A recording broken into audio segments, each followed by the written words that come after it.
The research vessel Horizon moved slowly across the dark Pacific waters. It was 3 in the morning, and most of the crew was asleep. But deep below the ship, in the operations room filled with screens and blinking lights, Dr. Sung stared at something he could not explain. He had been a marine geologist for 23 years. He had seen underwater volcanoes, ancient shipwrecks, and strange creatures that lived where no sunlight could reach. But he had never seen anything like this. The sonar showed a shape buried beneath the ocean floor. It was massive. The computer calculated its length at over 800 meters. That was longer than any aircraft carrier ever built. And the shape was wrong. It was too smooth, too perfect. Nature did not make things like this. "Run the scan again," Sung said to the young woman sitting at the control station. Bin looked up at him with tired eyes. She was only 28, but she was the researcher on the ship. Her fingers moved across the keyboard, and the sonar sent another pulse down into the darkness. The image came back the same. Something huge was down there, buried under millions of years of sediment. "It is not a rock formation," Bin said. Her voice was quiet, almost a whisper. "The density is wrong. It is made of metal, but the composition does not match anything in our database." Sung felt his heart beating faster. He was a scientist. He believed in facts and evidence. But right now, standing in this small room in the middle of the ocean, he felt something he had not felt since he was a child. He felt wonder. "Wake Captain," he said, "and prepare the deep-sea drones." Captain Wu was a man of few words. He had served in the Korean Navy for 30 years before taking command of research vessels. He had gray hair and a face that looked like it was carved from stone. When he walked into the operations room and saw the sonar image, his expression did not change. "How deep?" he asked. 4,200 meters, Bin answered. The captain nodded slowly. At that depth, the pressure was crushing. No human could survive there without special equipment. Even their drones would struggle. "Send 2 drones," he ordered. "I want video confirmation before we report anything." The drones took 3 hours to reach the bottom. The Horizon's crew gathered around the screens, watching the footage in silence. The water was black at this depth, and the drone lights could only show a small area at a time. Then the first drone's camera captured something that made everyone stop breathing. It was a wall of metal, smooth and gray, stretching beyond the reach of the lights. The drone moved along its surface and they could see patterns etched into the metal, not rust or damage from the water. These were designs, symbols, writing. "My God," someone whispered. The drone found an edge and rose higher. As its camera tilted upward, they could see the shape more clearly now. It was a ship, not a human ship. The design was completely alien. Curved wings extended from a central body. A pointed front end was buried deep in the rock. Bin ran the numbers on her computer. Her hands were shaking. "The sediment around it," she said. "Based on the layers, this ship has been here for at least 65 million years." The room fell completely silent. 65 million years. That was when the dinosaurs died. That was before humans existed, before any of their ancestors had even walked upright. Sung sat down heavily in a chair. His mind was racing. If this was real, if this was truly an alien spacecraft that had been on Earth for 65 million years, then everything humanity believed about its place in the universe was wrong. They were not alone. They had never been alone. Captain was the first to speak. "We need to contact the government. This is beyond our authority." Sung knew he was right, but he also knew what would happen. Other countries would find out. There would be arguments, politics, and power struggles. Everyone would want to claim this discovery. And while humans fought over who owned this piece of history, the truth might be lost. "Wait," he said. "Before we call anyone, we need to document everything. We need to know exactly what we found." The captain looked at him with hard eyes. "Doctor, this is not a decision for scientists to make." No, Sung agreed.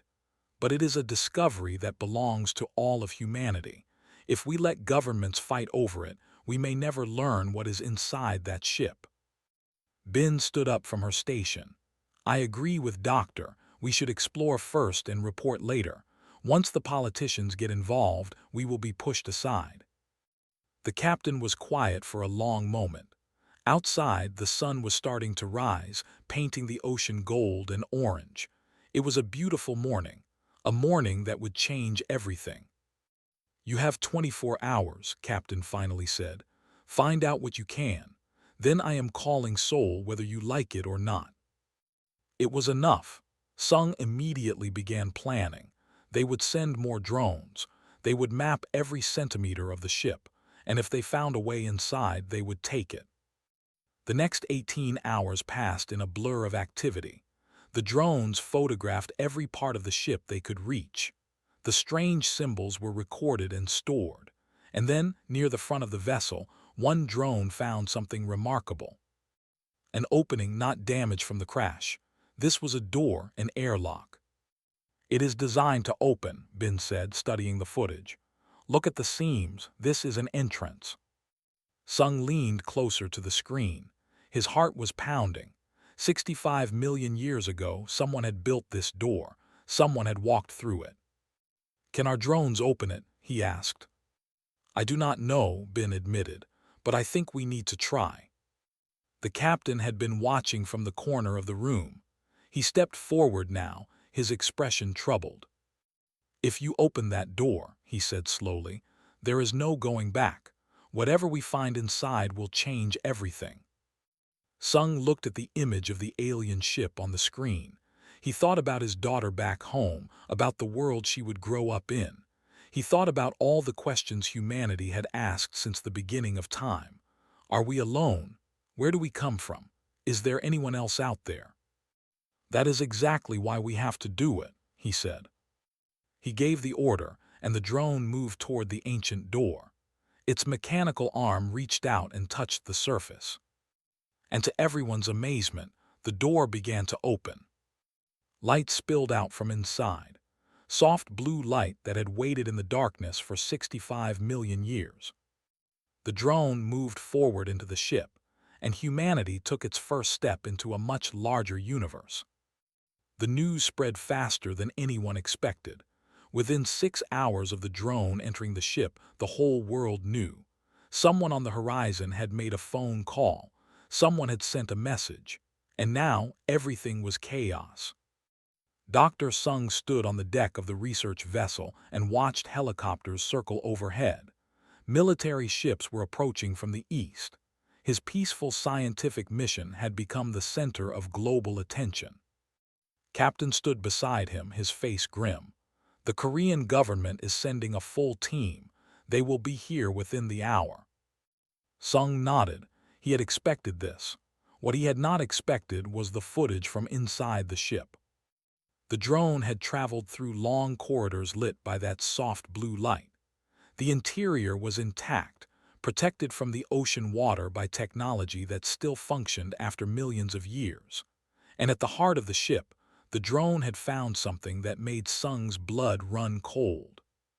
Bodies, 12 of them, lying in pods made of clear material. They were humanoid but not human. Their limbs were too long. Their skin had faint patterns that seemed to glow. Their faces were peaceful, as if they were sleeping. 11 of the pods were dark and still. The beings inside had died long ago, their preservation systems failing over the. But one pod still glowed with soft light. One alien still breathed. That was when the real chaos began. 3 days later, Sung found himself deep underwater, inside a diving vessel designed for extreme depths. Beside him sat Doctor, who had been flown in from Seoul National University. She was in her early 40s, with short hair and intense eyes that never seemed to blink. I have studied biology my entire life, said as they descended. I always hoped we would find evidence of life beyond Earth. I never thought I would see it with my own eyes. On the other side of Sung sat Lieutenant Nam, a military officer assigned to protect the science team. He was young, probably not even 30, but he carried himself with quiet confidence. He had not said much since boarding the vessel, but his eyes watched everything. "Our mission is simple," Sung told them. "We enter the ship, we study the survivor, and we try to understand where it came from. The whole world is watching us."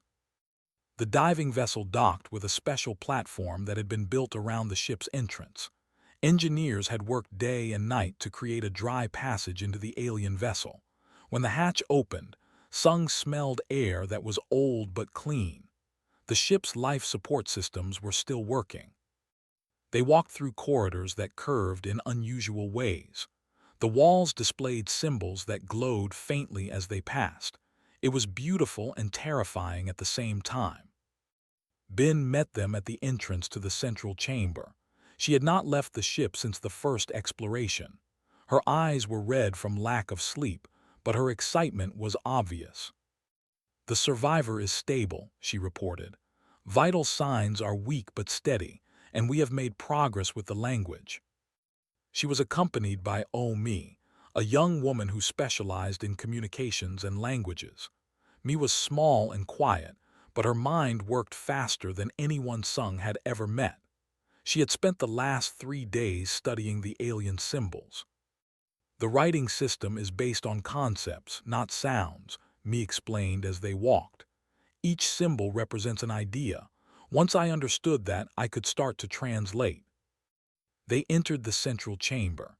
The 12 pods were arranged in a circle, and in the middle stood a pedestal with what looked like a control panel. The 11 dark pods cast shadows across the room, but the 12th pod glowed with life. Sung approached slowly. Through the clear material he could see the alien clearly. Its skin was pale gray with faint blue patterns. Its eyes were closed. Its chest rose and fell in a slow rhythm. "What do we know about its biology?" asked, already studying readings on her tablet. Bin pulled up data on a nearby screen. "The results are remarkable. This being shares significant DNA sequences with Earth life. Not exact matches, but clear similarities." "That is impossible," said. "They crashed here 65 million years ago. They cannot share DNA with species that evolved after they arrived." "Unless," Sung said slowly, "they did not just observe life on Earth, unless they created it." The room fell silent. It was a thought too big to fully understand. The idea that these aliens might be responsible for life on Earth, that humanity itself might exist because of them. Mi broke the silence. "The ship's database mentions a word that appears often. I have translated it as seeds or beginnings. I believe these aliens were explorers who spread life across the galaxy." Before anyone could respond, a sound filled the chamber. A soft tone, like a bell ringing underwater. The lights on the surviving pod began to pulse faster. "The pod is activating," Bin said urgently. "Life signs are increasing." They watched as the clear material of the pod began to retract. The alien's eyes moved beneath closed lids. Its fingers twitched. "Everyone stay calm," Lieutenant Nam said, his hand moving to his weapon. "We do not know if it is hostile." Sung stepped forward. "It has been asleep for 65 million years. It is going to be confused and afraid. We need to show it that we mean no harm." The pod opened fully. The alien lay exposed, its chest heaving with deeper breaths. Then slowly its eyes opened. They were large and completely black, like pools of ink. They reflected the blue lights of the chamber, and they were filled with something that Sung recognized immediately. Fear. The alien tried to sit up but was too weak. It made sounds, strange whistling notes mixed with clicks. Mi recorded everything on her device. "It is okay," Sung said softly. He spoke in Korean, knowing the alien could not understand the words, but hoping it could understand his tone.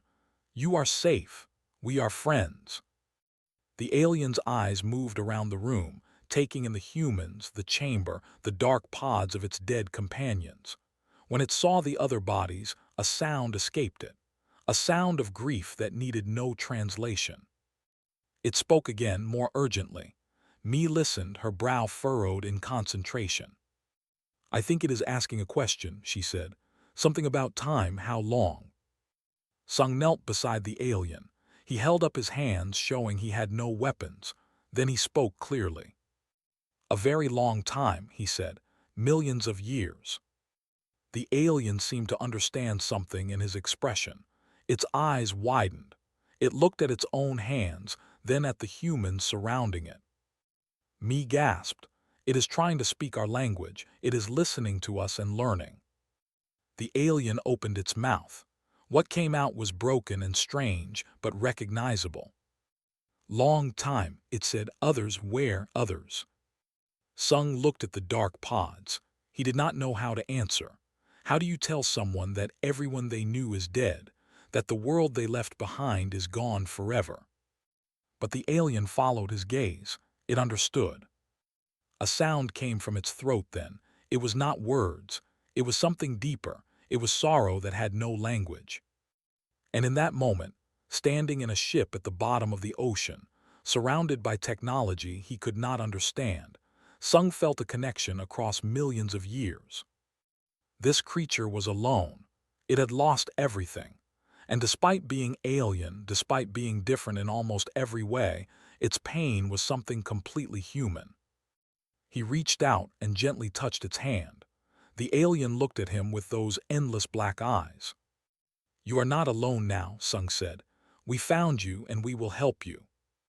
The alien did not understand the words, but it understood the meaning. And slowly, very slowly, its fingers closed around Sung's hand. It was the first moment of contact between two species. It was the beginning of something new. And neither of them knew what was coming. 7 days passed. 7 days of careful communication, slow progress, and growing fear. The alien learned quickly, faster than any human could. Within 3 days it could speak basic Korean and English. Within 5 days it could hold conversations. Omi called it a miracle of linguistic ability. Dr. Sung thought it was something else. He thought it was desperation. The alien needed to tell them something, and it was racing against time to find the words. They called it. The alien's true name was a series of sounds that human throats could not produce, so they shortened it. Did not seem to mind. It was too focused on understanding this new world it had woken up to. "My people," said one evening, sitting in the ship's medical bay. "We were called we traveled between stars, we carried life." Doctor listened intently, recording everything. "You carried life, what do you mean?" His black eyes seemed to look far away. "The universe is old, very old, and life is rare. The found worlds that were empty, worlds that could hold life but had none, we gave them seeds." Ben leaned forward. "Seeds, you mean genetic material?" "Yes," nodded. It had learned human gestures quickly. "We spread the building blocks of life. We helped worlds begin. Your world was one of them." The humans in the room exchanged glances. This confirmed what they had suspected. They had seeded Earth with the genetic material that eventually led to all life on the planet. Without them, humans might never have existed. "Why?" Sung asked. "Why did you do this?" Was quiet for a moment. "Because we could.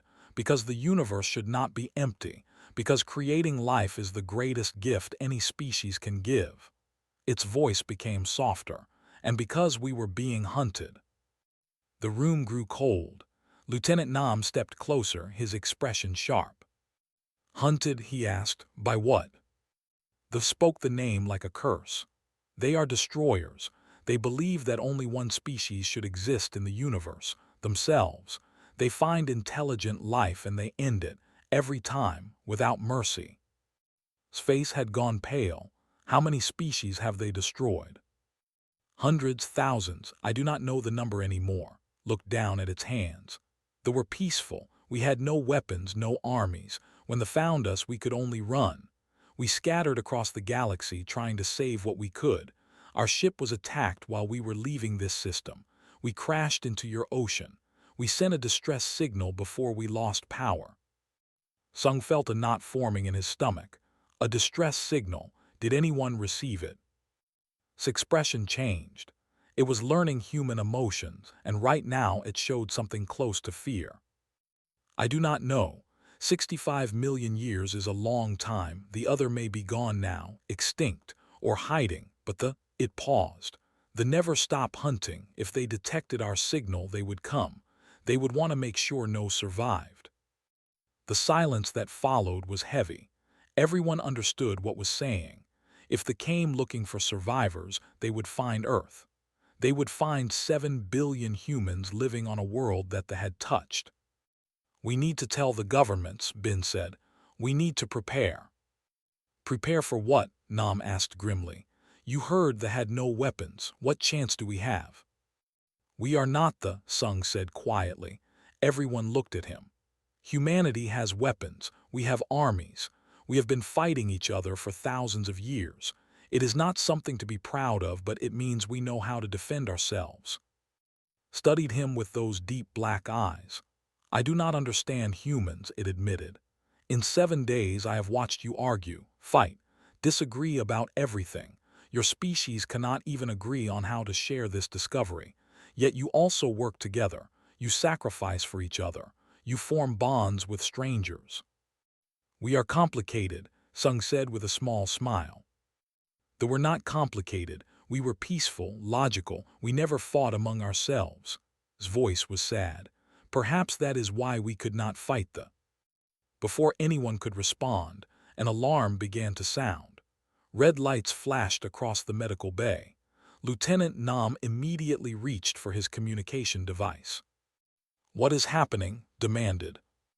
A voice crackled through the speaker. It was Captain calling from the surface. Doctor, you need to come up immediately. The military has detected something entering our solar system, something large, and it is moving fast. The room erupted into action. Sung turned to. Can you tell us anything? What should we expect? Stood slowly. It was still weak, but determination filled its eyes. I need to access my ship systems. I can tell you more if I can see the sensor data. They moved quickly through the alien corridors. Hands touched walls and panels and systems responded. Lights came on. Screens displayed information in the language. Mi worked beside, translating as fast as she could. The ship's long-range sensors are damaged, reported, but I can connect to your satellites through your communication systems. Minutes later, they were looking at data from Earth's space agencies. Multiple objects had entered the solar system from deep space. They were decelerating, which meant they were not natural objects. Something intelligent was controlling them. How many ships? Nam asked. Counted silently. 47, including one very large vessel at the center of the formation. That is a command ship. Sung asked, already knowing the answer. Yes, they are here. His voice was hollow. They finally came to finish what they started, and they found your world instead of an empty planet. Bin was calculating on her tablet. At their current speed, how long until they reach Earth? Approximately 12 days, answered. 12 days. The humans looked at each other. 12 days to prepare for an enemy that had destroyed entire civilizations. 12 days to unite a planet that could not agree on anything. We need help, said. Your ship has weapons, right? Technology we could use. Some, but the weapons were defensive. Made to delay, not to destroy. They will not be enough against a full fleet. Nam shook his head. Then what can we do? How do we fight something like this? Looked at the humans around it. Sung saw something new in its expression. It was not fear, it was curiosity. They always tried to escape we never fought them directly, it was not in our nature. Paused. But you are different, you are aggressive, unpredictable, you have weapons designed to kill. Perhaps that is what is needed. Sung understood. They had been peaceful creators, but humans were something else. Humans were survivors, fighters. They had clawed their way to the top of their food chain on a dangerous planet. They had survived ice ages and disasters and each other. "We are not going to run," Sung said firmly. "This is our home. If they want it, they will have to take it from us." Tilted its head. "You would fight, even knowing you might lose." "Especially then," Nam answered. For the first time there was fire in his voice. "Humans do not give up, we never have." Was silent for a long moment. Then it did something unexpected. It smiled. The expression looked strange on its alien face, but the meaning was clear. "Then perhaps," said slowly, "I found the right planet after all. Perhaps the children of our seeds became something we never expected, something that can do what the could not." Outside the ship, far above the ocean, the sun was setting. The sky turned red and gold. It was beautiful and fragile. And somewhere beyond that sky, death was coming. But for the first time in 65 million years, it would be met by something that would not run. It would be met by humanity. The world changed in 48 hours. News of the approaching alien fleet spread across every screen and speaker on Earth. There was panic at first, riots in some cities, prayers in churches and temples. People held their families close and waited for the end. But then something remarkable happened, something that surprised even those who had lived through it. Humanity began to work together. General Park Dong stood in a command center deep beneath Seoul. Around him, screens showed military leaders from every major nation: American, Chinese, Russian, European, Japanese. Old enemies sat side by side. Old arguments were forgotten. For the first time in history, Earth had a single goal. "We have 10 days, General Park announced. The alien fleet will reach orbit in 10 days. Our mission is simple: we survive." Dr. Sung watched from the corner of the room. He had been brought in as a scientific advisor, along with his team. Beside him stood, wrapped in human clothing that looked strange on its thin frame, watched the military leaders with fascination. "They argue," whispered to Sung.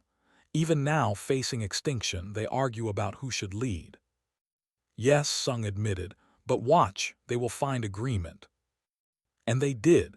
After hours of debate, a unified command was established. Resources were shared. Secrets were revealed. Nuclear arsenals that had once pointed at each other were now calculated into a single defense plan. Representative from the United Nations spoke to the gathered leaders. "We have one advantage," she said. "They do not know what we are capable of. They have never faced a species like us. They expect us to run or surrender. We will do neither." Bin worked day and night in the alien ship, studying every system she could access. Lieutenant Nam coordinated with military teams who arrived to learn what they could from technology. Me translated databases that held thousands of years of alien knowledge. And through it all watched. "I do not understand," said to Sung on the 5th day. "Your species fights among itself constantly. You have wars, crimes, hatred, yet now you work together as if you were one mind." Sung thought about the question carefully. "Humans are selfish," he admitted. "We can be cruel. We hurt each other for power and resources. But when something threatens all of us, something changes. We remember that we are one family, one species. They were never like this. We had no conflict among ourselves. We were always peaceful." "Perhaps that was your weakness," Sung said gently. "You had no practice fighting. When the enemy came, you did not know how. Consider this. You believe your history of violence makes you stronger. Not the violence itself, but the will to survive, the determination to fight even when the odds are against us. That comes from millions of years of struggle." Doctor rushed into the room, her face bright with excitement. She had been working on understanding biology and technology. "We found something," she announced. "In the ship's database, information about the—" Everyone gathered around her. On a screen, she displayed translated text and images. "They are a hive mind," explained. "They share thoughts through a central consciousness located in their command ship. Individual ships have some independence, but they depend on the command ship for coordination. So they are connected, Nam said, understanding immediately. If we disrupt that connection, the fleet would fall into chaos, Bin finished. They would not be able to coordinate attacks. They might even turn on each other. Nodded slowly. This is true, the knew this weakness, but we could never exploit it. Getting close to a command ship is nearly impossible. Their defenses are too strong. General Park had joined them. Nearly impossible is not the same as impossible. He turned to his tactical team. We need a plan, something they will not expect, something they have never seen before. For 3 days, humans and worked together. They combined Earth technology with alien systems. The ship was modified, its hull reinforced with materials from human military supplies. Its weapons were upgraded with components that had never imagined. You are putting nuclear warheads inside my ship, observed with something like amazement. Your ship can get close to the command vessel, Nam explained. Our weapons can destroy it. Together, we have a chance. Watch the humans work. Engineers and soldiers, scientists and mechanics. They argued and shouted and sometimes threw things, but they never stopped. They never gave up. 65 million years ago, said quietly to Sung, the seeded your world with life. We hoped that one day intelligent beings would arise, beings who would continue our work of spreading life through the universe. Sung looked at the alien. Did we turn out the way you expected? No, his black eyes reflected the busy scene around them. You are louder, more aggressive, more chaotic. They would have been disappointed by your violence and your wars. Sung felt his heart sink a little. I understand. But continued, though we're wrong. We created something better than ourselves, something that can do what we never could. It looked directly at Sung. You are not peaceful, you are not logical, but you are exactly what the universe needs right now. On the 8th day, the fleet entered the outer solar system. Military satellites tracked their approach. 47 ships, including one massive command vessel at the center. They moved in perfect formation, coordinated by a single mind. General Park addressed the United Military Command. We will launch our nuclear arsenal as a distraction. Every missile we have will target the outer ships. It will not destroy the fleet, but it will give our strike team a window. On the screen, the plan was displayed. A single ship, the modified vessel, would launch during the confusion. It would carry a small team directly into the heart of the enemy formation. This is a suicide mission, representative said quietly. Whoever goes on that ship may not come back. Sung stood up. I will go. Everyone turned to look at him. Captain shook his head. Doctor, you are a scientist. You have no military training. I found that ship. I made first contact with. I understand technology better than anyone except itself. Sung's voice was steady. This is my responsibility. Bin stood up beside him. I am going too. Someone needs to operate the systems. Lieutenant Nam nodded grimly. I will lead the tactical team. We will need soldiers who can fight inside the command ship. Rose slowly. And I will guide you. This is my war. It has always been my war. I will not hide while others fight for me. The room was silent. General Park looked at each of them in turn. You understand what you are volunteering for. The chances of survival are very small. Sung thought about his daughter. He thought about the world she would inherit. He thought about billions of people looking up at the sky, waiting to see if they would live or die. Some things are worth dying for, he said simply. The 9th day came. The modified ship was ready. The crew was prepared. Around the world, nuclear missiles waited in their silos, ready to launch at the enemy fleet. Sung stood at the entrance to the ship. His team was already inside, waited beside him. Are you afraid? The alien asked. Yes, Sung admitted, but I am also proud. Whatever happens, humanity did not run. We did not surrender, we stood up and fought. placed a thin hand on his shoulder. 65 million years ago, my people thought they were giving a gift to an empty world. They never imagined that world would give something back. What did we give? Sung asked. Smiled. It was a human expression on an alien face, but it felt right. Hope said, "For the first time in millions of years, I have hope." They entered the ship together. The door closed behind them. And in the darkness of space, the fleet drew closer, unaware that for the first time their prey was hunting them. The fleet hung in the darkness above Earth like a swarm of metal insects. 47 ships surrounded the command vessel, their weapons powered and ready. They had done this many times before, hundreds of worlds, thousands of species. The pattern was always the same. First the demand, then the silence, then the destruction.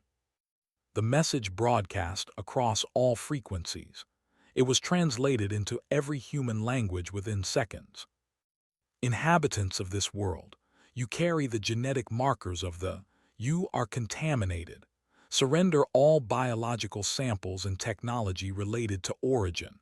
Compliance will be met with swift termination. Resistance will result in planetary sterilization. You have 1 hour. In the command center beneath Seoul, world leaders watched the message with grim faces. No one spoke. No one needed to. General Park turned to his communication officer. "Send our response." The officer hesitated. "Sir, what should I say?" Park looked at the screen showing the alien fleet. Then he looked at the men and women around him. Scientists and soldiers, politicians and workers, all of them human, all of them afraid, all of them determined. "Nothing," he said. "Say nothing. Let our missiles speak for us." Around the world, silos opened. Launch systems activated. Thousands of nuclear warheads, weapons that humanity had built to destroy itself, now rose into the sky toward a common enemy. They detected the launches immediately. Their sensors tracked every missile. Their weapons targeted the incoming threats. "They are defending themselves," reported from inside the ship. "The fleet is focused on the missiles." Dr. Sung watched through the ship's sensors. The nuclear weapons were being destroyed, one by one. Point defense systems were efficient and merciless, but there were thousands of missiles. Even they could not stop them all. Some warheads reached their targets. Nuclear fire bloomed against alien shields. Ships shuddered under the impact. A few were destroyed, their hulls torn apart by human weapons. 7 ships down, Bin reported. Their formation is breaking. "Now," Lieutenant Nam ordered, "launch now." The ship rose from the ocean like a ghost. It had been hidden, its power systems silent, waiting for this moment. As they dealt with the nuclear swarm, the small vessel accelerated toward the heart of their fleet. "They have not detected us yet," said, manipulating the ship's controls. "Stealth technology is still functioning."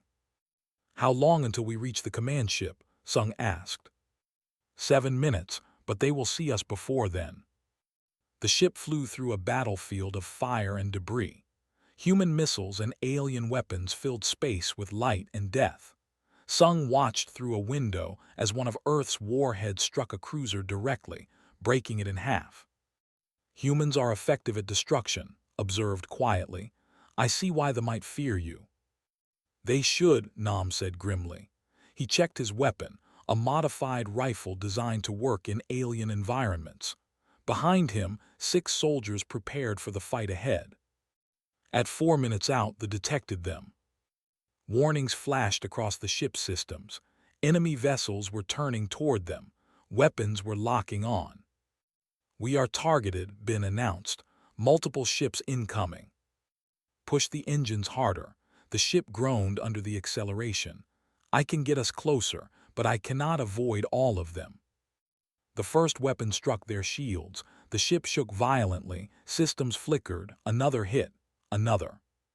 "Shields at 60%, Bin reported. 50, 40. Sung saw the command ship ahead. It was massive, a dark mountain of metal covered in strange patterns. At its center, he knew, was the hive mind that controlled the entire fleet, the brain of the enemy. "We are not going to make it," said. Its voice was calm, accepting. "Yes, we are," Nam said. He moved to the ship's weapons controls. Time to show them something new. The ship had been designed for defense. Its original weapons could disable and delay, but not destroy. But humans had changed that. They had added their own weapons to the alien vessel. Nam activated the new systems. Missiles launched from the ship's modified hull, each one carrying a nuclear payload. They streaked toward the ships that blocked their path. The explosions were blinding. 3 vessels vanished in nuclear fire. A path opened through the formation. "Shields at 20%, Bin said. "We have one chance." Dove toward the command ship. The vessel was damaged, trailing smoke and debris, but it was still flying, still fighting. "Brace for impact," announced. The small ship struck the command vessel's shields. For a moment, nothing happened. Then the shields flickered and died, overloaded by the collision. The ship crashed through the outer hull, carving a path into the enemy's heart. Everything stopped moving. Sung opened his eyes. He was alive. The ship was destroyed around him, but he was alive. He pulled himself from the wreckage and looked around. They were inside the command ship. The interior was dark and organic, more like the inside of a creature than a machine. Strange lights pulsed in rhythm, like a heartbeat. "Everyone alive," Nam called out. He was already on his feet, weapon ready. Emerged from the debris, wounded but standing. Bin followed, her arm bleeding but functional. 3 of Nam's soldiers had survived the crash. The others were dead. "The hive mind nexus is ahead," said, pointing down a corridor that pulsed with that strange light. "We must hurry. They will respond soon." They ran through alien corridors, moving toward the heart of the ship. Soldiers appeared, creatures that looked like nightmares made flesh. They were tall and with multiple limbs and black eyes that reflected nothing. Nam and his soldiers opened fire. Human weapons cut through alien bodies. The fell, but more came, always more. "Keep moving," Nam ordered. He turned to face the next wave of enemies. "I will hold them here." Isung started. "Go," Nam's voice left no room for argument. "Finish this. That is an order." Sung ran. Behind him he heard gunfire and screams. Human and alien voices mixed in chaos. Then silence. The Nexus chamber was vast. At its center floated a massive organic structure, covered in cables and tubes. It pulsed with light, and Sung could feel something pressing against his mind. The hive consciousness. It was aware of them. "Plant the explosives," Sung told his remaining team. "Everything we have." They worked quickly. Bin placed charges while guarded the entrance. More came. Fought them with a weapon taken from a fallen soldier, an alien firing human guns at its ancient enemy. "It is done," Bin announced. The explosives were set. The timer began. Turned to look at them. Its wounds were severe, too severe. "I cannot run," said simply. "My body is failing." "We will carry you," Sung insisted. "No," smiled. It was a human expression learned in just a few weeks. "I have waited 65 million years to see this moment, to see the face something they cannot defeat. You are that something. Now go, let me watch the end." Sung wanted to argue, but there was no time. The timer was counting down. Soldiers were flooding into the chamber. "Thank you," Sung said, "for finding us, for giving us a chance." Nodded. "Thank you for becoming more than we ever dreamed. Now run, children of Earth, run and live." Sung grabbed Bin and they ran. Behind them stood alone against an army, firing until its weapon was empty, then fighting with its hands, then simply standing, watching as the timer reached 0. The explosion consumed the Nexus. It spread through the command ship like fire through paper. The hive mind died in an instant, and across the fleet, ships went dark. Without the central consciousness, they were helpless, confused, vulnerable. Earth's remaining missiles found their targets. Human jets launched from carriers around the world, armed with weapons both conventional and nuclear. The fleet was destroyed, ship by ship, until nothing remained but debris. Sung and Bin escaped in a damaged shuttle they found in the command ship's hangar. They floated in space, surrounded by wreckage, watching Earth turn slowly below them. "We won," Bin whispered. She sounded like she could not believe it. "Yes," Sung said. His voice was tired but proud. "We won." 3 months later, Sung stood at a memorial built on the coast of Korea. It honored all those who had died in the battle. Lieutenant Nam. Thousands of soldiers and civilians from every nation. Their names were carved in stone under a sky that was finally at peace. Behind him, construction crews worked on massive structures, shipyards, launch facilities. Humanity was building its first interstellar fleet.